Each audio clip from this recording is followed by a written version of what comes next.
Përshëndetje të dashur miq, mirë se erdhët sërish në radar me mua dhe Angelin. Sot kemi menduar të jemi ndryshe, sepse jemi pa të ftuar, por do të kemi jashtëzakonisht shumë të ftuar. Pse? Personazhe do t'i spikasim dhe do t'i zgjedhim, do t'i telefonojmë, por deri në fund duhet të mbani frymën. Është vërtet, ne s'kemi qenë asnjëherë vetëm kështu tek me Xheliolën, por sot do të kemi mundësinë miq të sjellim tek ju lajmet më të spikatura nga bota e showbizit, ato informacione të cilat vërtet na kanë gumëzitur kështu fort në veshin ton, informacione që jam i sigurt që tek ju do të ngjallin shumë kuriozitet. Por ne këtu, të dy me Xheliolën, nuk do të ndalemi vetëm tek kurioziteti, por do të investigojmë, do të shkojmë akoma më thellë për të kërkuar edhe për të marrë ndoshta ndonjë personazh të afër, miq, shok, shoqja. Gjitha këto do i bëjmë sot. Kështu që stay tuned, qëndroni me ne këtu. Është vërtet kjo që the, lart e poshtë kemi dëgjuar në showbiz dhe po kulçojnë lajmet nga më të ndryshmet, edhe sigurisht showbizi është ajo që merr më shumë vëmendje dhe gjithë audienca është interesuar. Çfarë ke duke dëgjuar ose çfarë ke dëgjuar ditët e fundit për Elionën, për dhe Claudin? Ty në vesh, po Eliona dhe Claudi, thuhet që po e zyrtarizojnë tani këtë njohjen e tyre, një video që kanë postuar në rrjetin social të Instagramit, duket se me atë shprehjen e dashurisë, thonë që e kanë zyrtarizuar. Tani këto janë spekulime, aludime apo ka vërtetësi? Sepse unë para disa muajsh u vura re që këta ishin duke bërë lojra psikologjike me audiencën në Instagram, sepse dikush po mendonte që këta nuk janë çift për një periudhë kohe dhe rikthehen sërish pastaj si çift përpara publikut, edhe kjo loja psikologjike që bën ata me audiencën, me fansat e tyre, me dashamirët e tyre, i bën që t'i mbajnë të gjithë ngërthyer mbas vetes. Është pak tendencioze, është një strategji, po është tendencioze. Me idenë sepse ka pafundësisht çifte në showbiz edhe si të punoj mendja në mënyrë manipulatore për të qenë këta po themi në top 10 ose 5 më të klikuar, më të parë, më të dëgjuar. Jam dakord sepse edhe brenda shtëpisë të Big Brother, domethënë ata kanë qenë vërtet me njëri tjetrin aty brenda, po kanë qenë shok. Dolën jashtë dhe si mund të kthehet tani kjo shoqëria direkt në një dashuri. Më duket sikur aty brenda ata e kishin miqësinë, dolën jashtë e kthyen dashuri sepse pan pjesën e publikut, pan se sa është afektuar publiku, se sa ka ndikuar publiku tek kjo historia ndoshta e dashurisë. Dhe të mos harrojmë pastaj gjithmonë që historitë e dashurisë janë ato të cilat publiku i do shumë. I do shumë edhe telenovelat vdesin shqiptarët. Po. Dramat gjithashtu. E vërtet, dhe çifti i radhës që ne kemi diskutuar është jemi tek Selini dhe Gimba, një tjetër çift këta, shumë të diskutuar në fakt, edhe shumë të dashur patjetër. Në fakt dolën si çift, ishin çift, dolën si çift dhe shikojmë që janë duke shjuar ato pushimet e tyre. Po, është vërtet. Teksa hedhin prank me njëri tjetrin, duket se ato storyt janë vetëm me njëri tjetrin, domethënë. Shumë po, është vërtet kjo që thua ti, por shumë diskutuan dhe aluduan dhe e kontestuan faktin se këta pas daljes nga Big Brother nuk do kishin këtë lloj raport dashurie, ajo u bë gjitha për show dhe për lojë, ishte një lloj strategjie që Selin po dashuria e tyre, mendon se kanë të vërtetë? Mendoj që kërkon kohë për t'u parë, për t'u testuar, edhe mendoj që Selin është një vajzë që bën shumë valutime të mira, dhe nëse realisht audienca apo media do ta kërkojnë çiftin kështu bashk, atëherë mendoj që do pranoj të qëndroj aty. Okej, mendoj që do fusi edhe një jetë vetë në lojë, absolutisht, por mendoj që është një vajzë stratege se sa me vërtet që ecën me ndjenja edhe me emocione të vërteta reale. Sikur se pande në lojë deri në fund se si doli dhe si triumfoi. Nëse publiku do t'i kërkojë si çift, besoj që edhe mund të qëndrojnë si çift, por nëse ata pastaj rrugës do kenë çedimen, do kenë problematika ose ngërçe, mendoj edhe që mund të ndahen. Bukur duken shumë bashkë. Kështu të komanduar, se ndjenja s'ka fare domethënë. Më mendoj që duken bukur kështu nga mënyra performative, por pastaj të shikojmë në content. Pushimet janë duke i kaluar bukur. Po kishin hedhur dhe një story me sa pash, duan pushime të tjera. Një bajt pushime të tjera mbas. Dhe me pushime jemi, ku do shkojmë mos dhe me pushime jemi. Janë çifte këndshëm. Janë të këndshëm. Për moshën që kanë përshtatet me njëri tjetrin. Po, për moshën që kanë. Janë të këndshëm vërtet.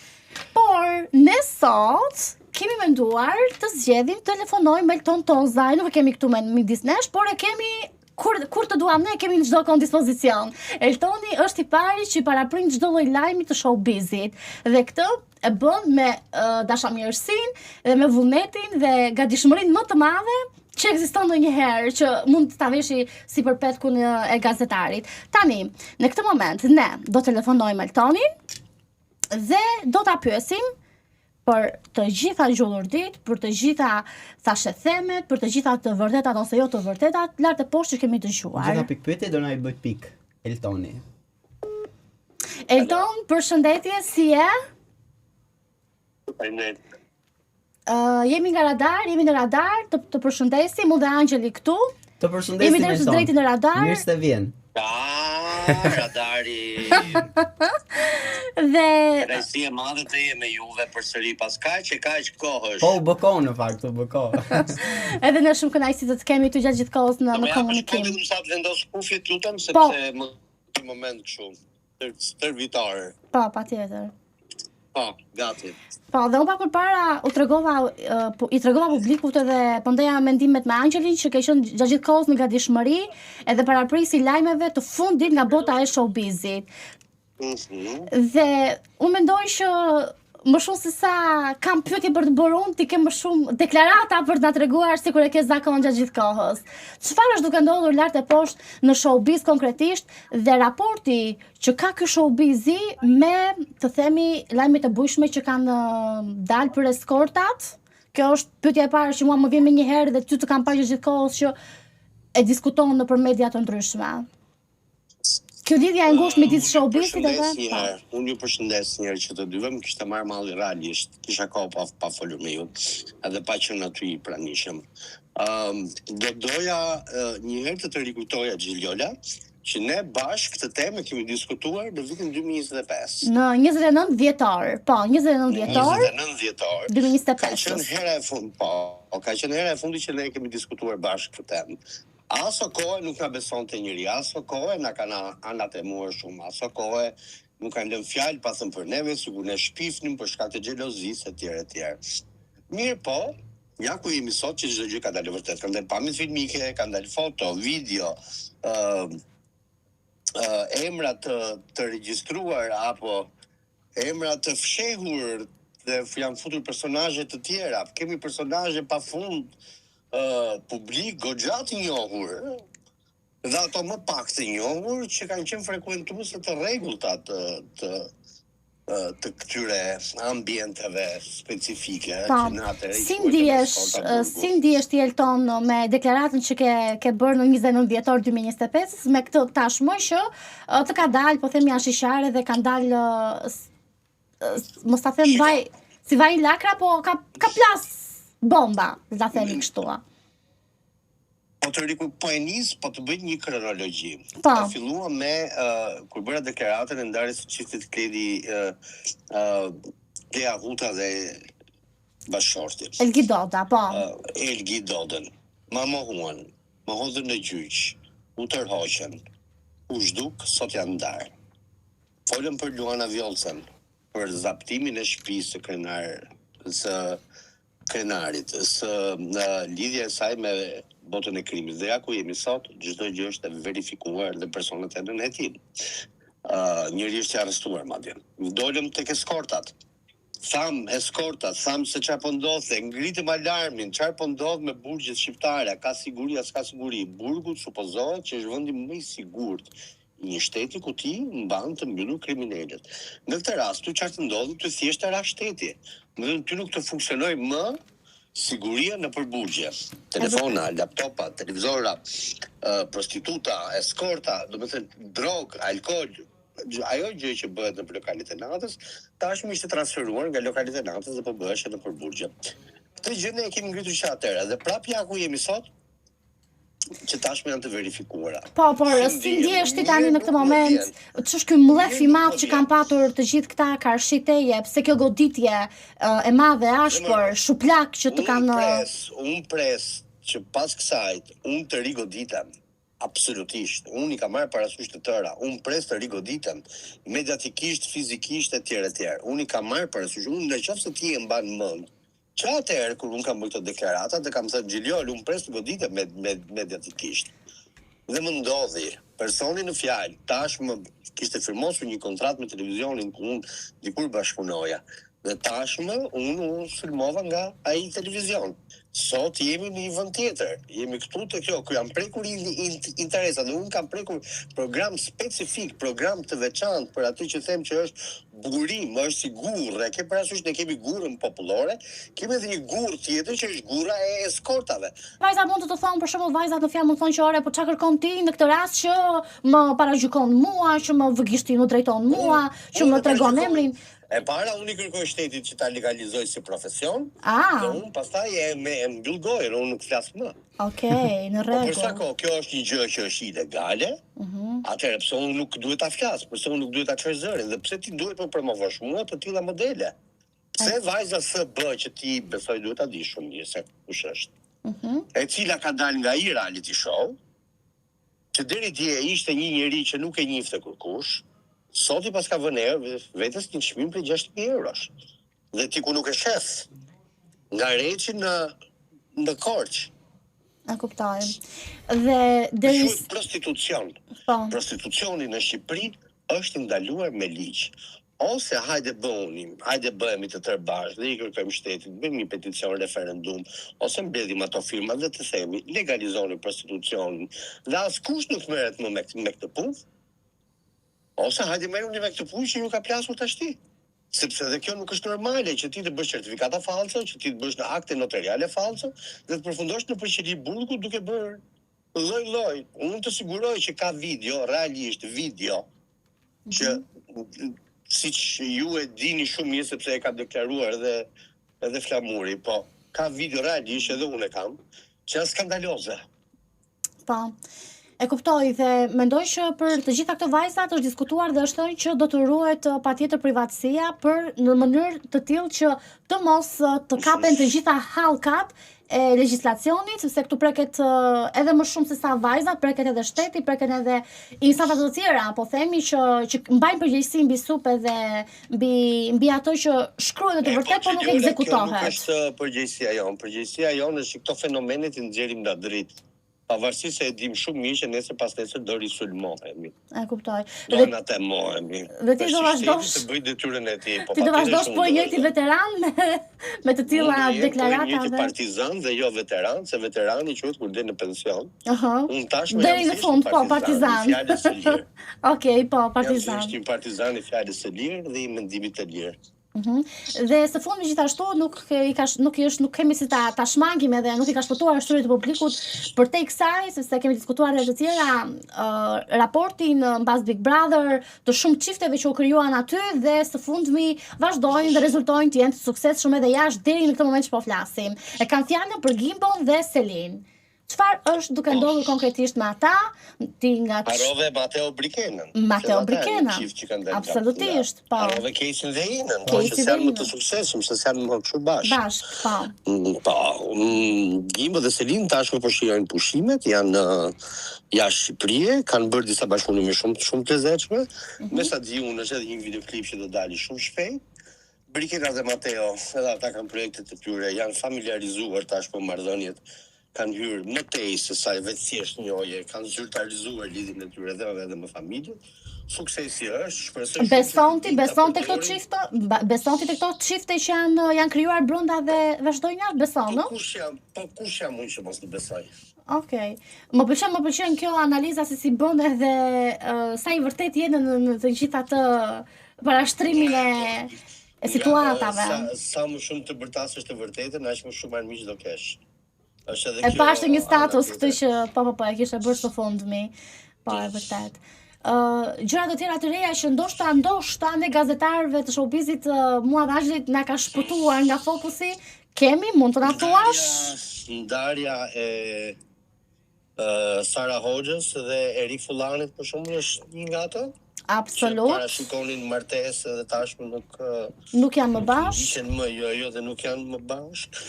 Po, e vërtet. Po, që doli një deklaratë që kush e do më shumë mami apo babi dhe Ana Sjellta se dhe pati dhe deklarime deri diku të mundshme që mund të ketë një riafrim të Sarës edhe Ledrit. Po. Do ma mohojnë edhe këta. Unë të siguroj që deri në gusht do verifikohet. Ti je I frikshëm me këto parashikimet e tua, edhe me deklaratat e tua, edhe mirë është ta parashikosh mirë që të na ecin mbar gjithë po themi, edhe sidomos çifteve që krijojnë në showbiz. Kamanca e do t'i marr vendin e punës me rishehut. Mirë, Elton, të falenderojmë shumë për të komunikim që patëm. Unë falenderoj dhe juve, ju uroj suksese si gjithmonë. Faleminderit shumë, do të ridëgjohemi sërish. Po. Faleminderit. Pafshim. Okej, pra. Së fundmi? Një tjetër lajm në fakt, I cili ka për gjitha portalet, ka pasur shumë kuriozitet edhe nga publiku teksa është vënë re, por patjetër është vënë re edhe kjo pjesa e përplasjes si ka pasur Moza Ahmeti me Zhakun, ëh, Zhaku një prej konkurrenteve ndër më të fundit që është futur në ferm dhe kanë pasur goxha përplasje me njëra tjetrën. Si u kanë ardhur këto përplasje, pse kanë lindur, po duket se një zënafill vjen që nga jashtë sepse Zhaku mendohet që të ketë pasur një lidhje me ish-burrin e Mozës, I cili quhet Eneon quhet. Eneon, po. Ai nuk është një personazh publik, por duket se që aty domethënë kanë lindur këto problematika, këto zënka të cilat kanë qenë aty. Si shikon njerëzit?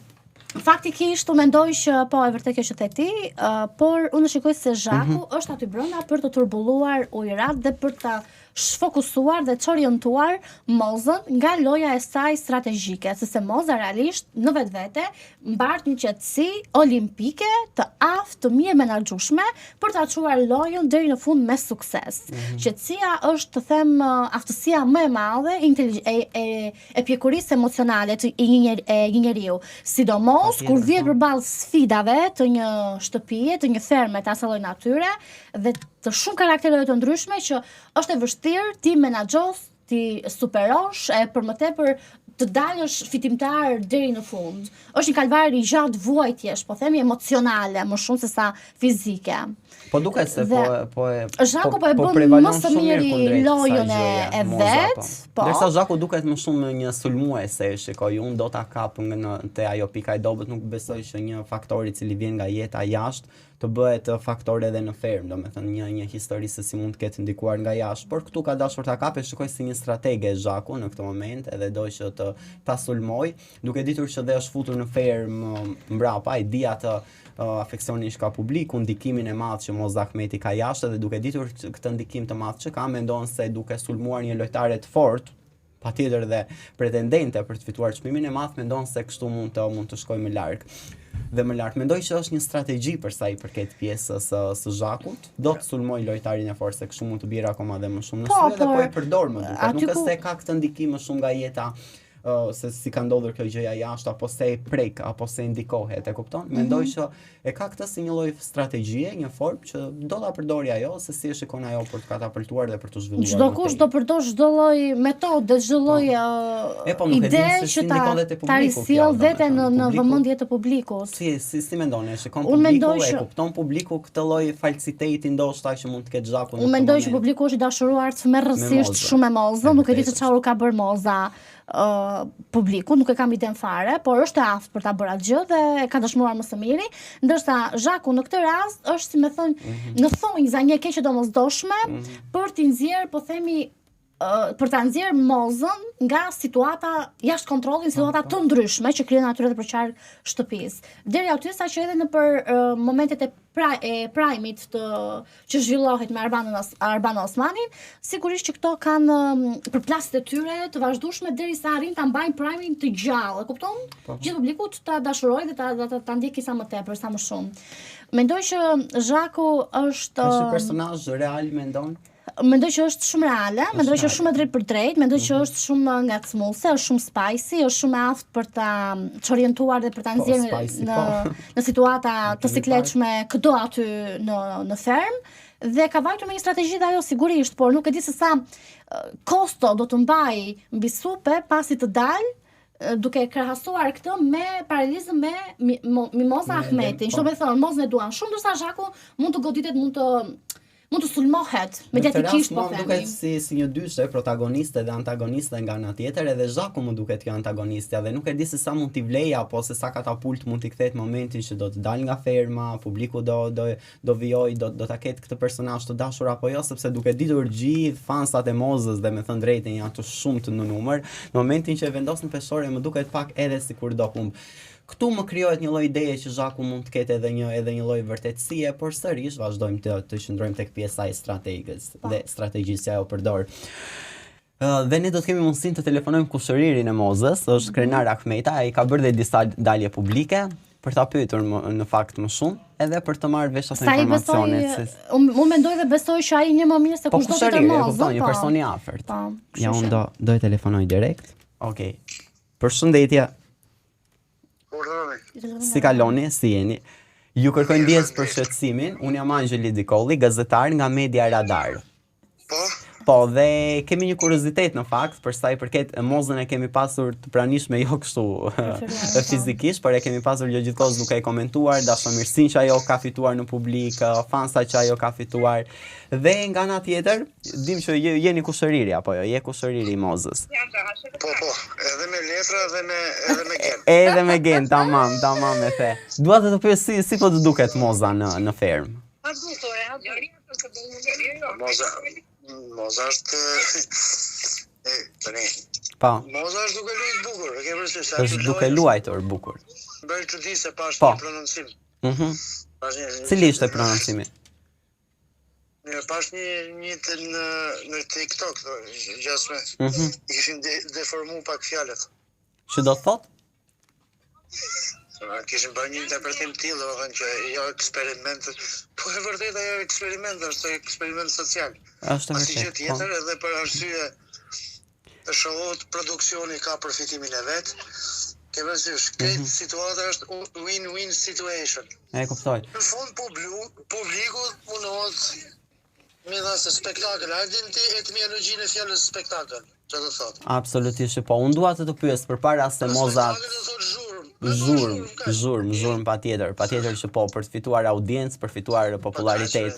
Dua të pyes në momentin që Moza është futur brenda, keni bërë, domethënë keni kontaktuar, keni folur, si kanë qenë para përgatitjet e Mozës përpara se të futej aty? Se kam më përpara komunikojmë se kisha idenë se do futej. Unë nuk para i ndjek këto lloj formatesh fare, se kam krejt impenjime të tjera. Por ato ditë që ndodhi përplasja e madhe me Adionin duket me djalin me Po si e pritët ju si të afërmit e Mozës? Përplasjen me Adionin. Si e shikon ti në optikën tënde, në qasjen tënde? Jo Moza, pa asnjë domethënë zonjush në atë format edhe kurrë nuk mund të fyet në atë formë. Domethënë vetëm një mashkull i pa edukum, i pa kulturum, një pa formum mund të fyjë një femër në atë formë. Është fyese, mënyra se si është drejtuar Mozës. Po pikërisht pra, kushdo qoftë. Domethënë Adioni po ti edhe Zhakut po që ka kundërshtare tani Moza po ti drejtohet në atë formë, në atë fjalor është e papranueshme, e patolerueshme. A më kuptove, pra flas në princip. Jo është më tepër Mozën, pa janë adoleshentë janë pa pjekur ata kanë 1000 kilometra me bata, me u afru Mozës herë. Të kuptoj. Po për sa i përket pjesës dhe përplasjes që ka pasur me Zhakun dhe ish burin të Mozës, si qëndron e vërteta këtu? Si do ta hidhje dritën tënde? Tani edhe herë, Moza as më ka pyet kur është feju, as kur është martu, as kur është nda, as kur ke parasysh. Pra, unë e njoh, ke parasysh, derisa s'm pyesin, edhe unë nuk i pyes. A ka pasur një histori dashurie midis Zhakut dhe ish burit të Mozës? Asa kam iden fare. Me m'pangjamu, ka histori. Po s'm gjamu, mu nuk ka histori. E kuptoj. Nuk merr me këtë gjëra. Moza është angleze në këtë drejtim, as ka problem fare. Sepse është e hapur, është krejt njerëzore. E kuptoj. E nonin e njoh personalisht, kam respekt për të. E njeh personalisht. Patjetër njoh edhe është. Si vazhdojnë të jenë raportet sot, domethënë, që ka përfunduar çdo gjë? Si janë raportet? Si shprehet ai për Mozën? Nuk nuk e kam ide, domethënë nuk e kam ide si shprehet, unë ruaj kujtime edhe ndjesi të mira, me nonën kam pas raporte. Po noni ka qenë djali edukum, ai ka marrë më duket për gjeologji edhe është në nivel shkencëtar. E kuptoj. Tani dua të pyes pak për sa i përket pjesës së konkurrentëve që kanë dalë jashtë fermës. A ke takuar ndonjë? Si të janë shpër, nuk e pasur mundësi për të kontaktuar. As kam interes, as kam mundësi, aty është lojë, ke përsëri vetëm çështja është mos asnjëri mos preket në dinjitet. Kjo është e rëndësishme. Të kuptoj. Pra, mos kalohet në pjesën sepse e marrin personale gjithë. Pastaj nuk arrin dot me kap ritmin e mozës, është krijohet problem. Ne e kuptoj. Kur arrin me alanca pastaj në forma shumë denigruese për me ke përsëri. Po për sa i përket bashkëtuesit të mozës, bashkëtuesit aktualë, si e keni ju marrëdhëniet? Besoj e njeh apo jo? Njiheni? Në një herë jam takuar me ata, djalë King. Tamam. A jeton në shtëpinë e mozës? Po, tani ju ka sqaruar moza për gjitha këto persona. Në përgjithësi, ne jemi edhe si fisë nuk paramerremi me mesazhe secili ka lirinë e vet, ka hapësirën e vet, sepse kjo bën pjesë edhe të formimit, të edukimit, të ke parasysh. Secili bën zgjedhjen e vet, gjitha respektojmë. Pra ne mund ndryhim vetëm në momentet kur dikush mund dhunohet ose kalohet kursen pjesët e tjera janë am kupton. Jemi njerëz shkolluar, e kuptoj. Shohim botën krejt ndryshe. Patjetër. Po për sa i përket vajzave të mozës, si shprehen ato? Besoj këtu, duhet të kesh ndonjë informacion? Jo, informacion nuk kam se ato janë jashtë. Jetojnë jashtë, po, është e vërtet. Janë jashtë, po janë mbështetëse apo jo? Po janë të dokument gjitha. Tani jo, e kisha fjalën si shprehen ato për sa i përket kësaj eksperience që Moza Ahmeti ka në fermë, nëna e tyre pra. Si shprehen? Çfarë komentesh kanë pasur? Nuk e di, me ta i kam ndjek në rrjetet sociale, atë janë të kënaqura edhe janë të kënaqura. Po është gjë shumë e rëndësishme që